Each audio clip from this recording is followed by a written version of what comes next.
What if the fantasy world you wrote becomes your reality? When a web novel writer suddenly finds herself living as the main character in her own steamy romance, she can't wait to experience the love story she created. But when she discovers her perfect guy isn't who she thought, everything changes. Diving into the world of the adult web novel, written by the character Namja Yeon. At the heart of the story is So Yeon-so, a dedicated dietitian working tirelessly under her demanding and hard-to-please boss, Kang Ha-jun, whose face she has never seen. Each day becomes her own personal hell as she works to recreate the taste of a mysterious sausage that Ha-jun remembers from his childhood. But every day Ha-jun sends her food back again. As she gives every ounce of her energy to this obsession, the pressure begins to hurt her personal relationship with her boyfriend, Kim Do-gyeom, whom Yeon-so has also recently learned has been cheating on her.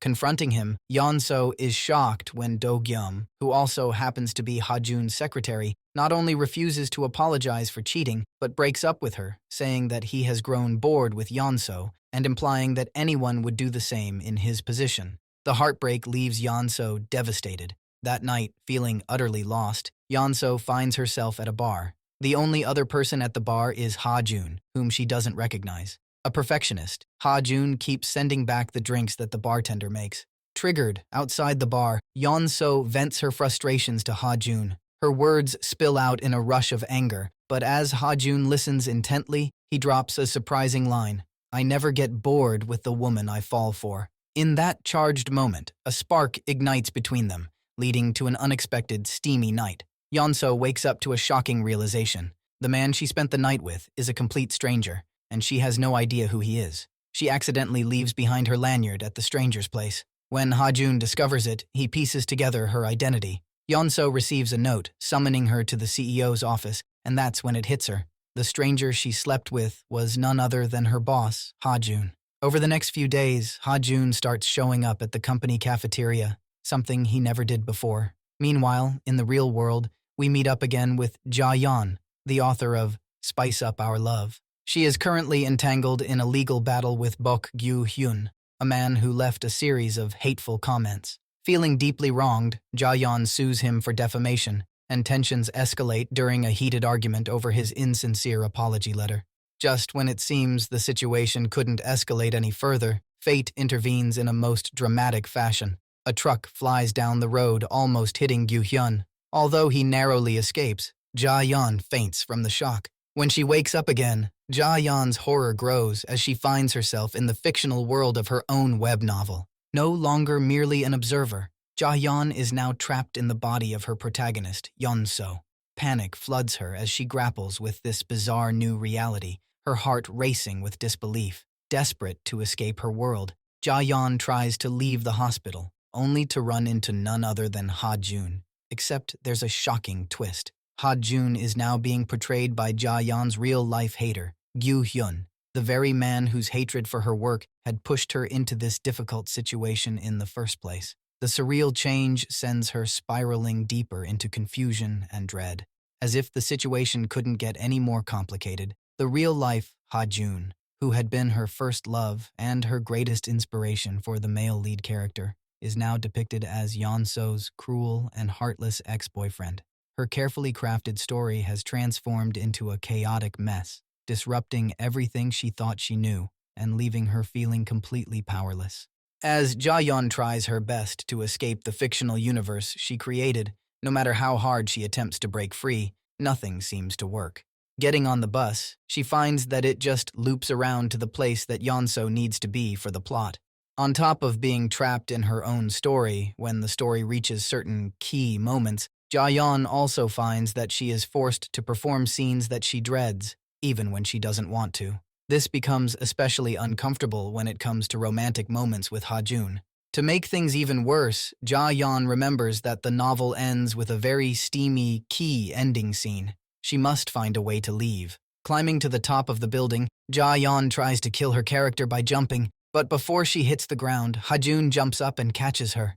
Ja-yeon can't believe it. Ha-jun, of course, doesn't believe Ja-yeon when she tries to tell him that they are living inside a fictional world of her making. To convince him, Ja-yeon decides to take a bold move, dragging Ha-jun to the beach, an hour and a half out of Seoul. Once there, she tells him that she will soon find herself trapped in the freezer at their company.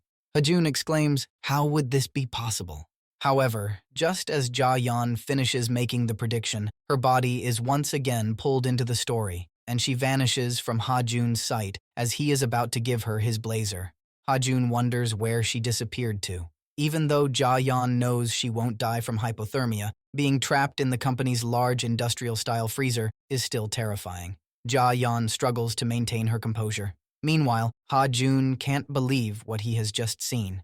Sitting in his car, Ha-jun debates about what to do. If he doesn't go, Yeonso will die. But if he goes, he'll be admitting to himself that his whole life has been a creation of Ja-yeon's imagination.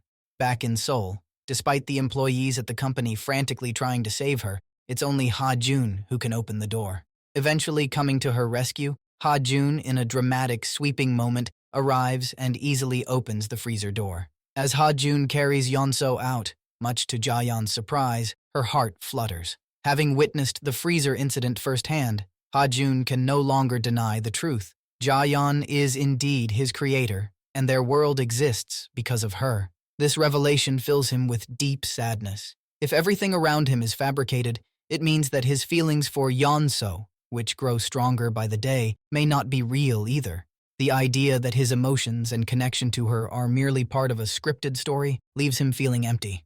To comfort Ha-jun and help him come to terms with this new reality, Ja-yeon brings them both to the sausage restaurant from Ha-jun's childhood, aka the taste that he so desperately wanted Yeonso to replicate. This is a significant spot in both the web novel and Ha-jun's personal memories. As it turns out, the restaurant that Ha-jun remembers from childhood was actually owned by Yeonso's grandmother, and the missing ingredient that Yeonso just couldn't put her finger on had been her grandma's special sauce this whole time. Sitting inside the restaurant, Ja-yeon explains that the sausage storyline in her web novel was inspired by her own childhood memories when her mother made sausages for her. Ja-yeon uses this connection to argue that the whole world of the Spice Up Our Love story isn't 100% fictional. Instead, it's based on her real memories, emotions, and experiences. Just because the world and the characters come from her imagination, it doesn't mean they aren't real in a way. Bonding together, Ha-jun begins to see that his feelings for Yeonso, whether scripted or not, are real to him. And, at the end of the day, that's the only thing that really matters. Meanwhile, Ja-yeon is also starting to soften toward Ha-jun, falling for his personality and their undeniable chemistry. At the same time, having fully embraced that she is living in a world of her own creation, Ja-yeon decides to dive headfirst into this fantastical universe and have a bit of fun. Their first stop? A series of over-the-top shopping sprees where Ja-yeon enthusiastically drags Ha-jun along for some much-needed shopping therapy. Their adventures don't stop at shopping, though.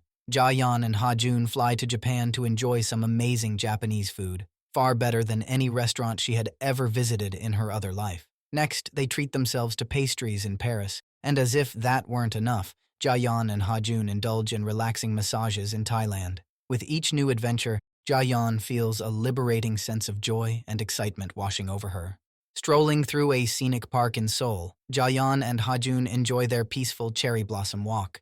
Ja-yeon unexpectedly spots her younger self with her father, living her dream life. Seeing her past self and her father, Ja-yeon feels her inner child healing. But while her new life is perfect in almost every way, hilariously, when Ja-yeon and Ha-jun try to sleep together after a passionate evening, the next morning, they find themselves confused and disoriented when neither of them can remember what happened the night before. Bewildered, they try again, but once more, they remember nothing at all. It turns out that in the real world at this point in the story, Ja-yeon had agreed with her editor to make the web novel more PG, an ironic twist of fate that leaves her in disbelief.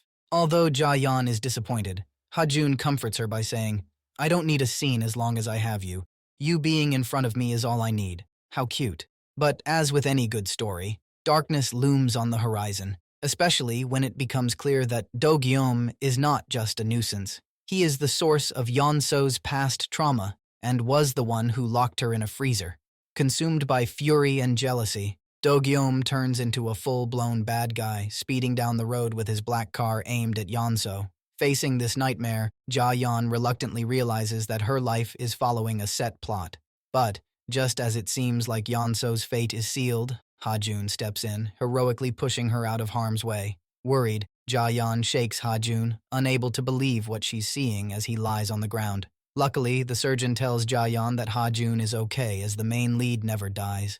Looking for Ha-jun, Ja-yeon runs to the rooftop. Their eyes lock, and she confronts him with a burning question. Why did you save me? He replies with heartfelt sincerity. You're the reason I exist. You're the reason I want to exist. I love you, Miss Num Ja-yeon. Overwhelmed by emotion, they share a kiss.